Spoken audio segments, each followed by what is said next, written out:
Blue whole. সজীব, ওই blue হোলের জন্যই আজকে আমাদের এমন ভয়ঙ্কর পরিণতি হয়েছে।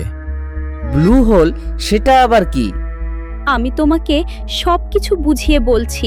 ব্লু হোল হলো আমাদের এই গ্রহের সবচেয়ে ভয়ঙ্কর একটা গর্ত, যেখানে কয়েক হাজার বছর আগে শনি গ্রহের কিছু এলিয়েনদের বন্দি করে রাখা হয়েছিল।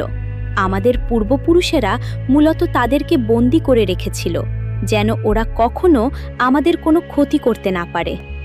হ্যাঁ সজীব, আর আমার বোকা ছেলেটা না জেনে না বুঝে ওই ব্লু হোলের ভেতর প্রবেশ করে, আর সেখানেই তার উপর আক্রমণ করা হয়। ও আজকে মারা গেল শুধুমাত্র ওই এলিয়েনদের জন্যই।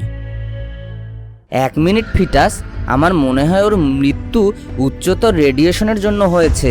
তবে সেই জীবদের কাছে অবশ্যই আছে এর অ্যান্টিভাইরাস, যার মাধ্যমে আমরা সিডের জীবন আবার ফেরত আনতে পারবো। আজকে তোমাদেরকে শোনাতে এসেছি সজীব সিরিজের একটি দারুণ গল্প।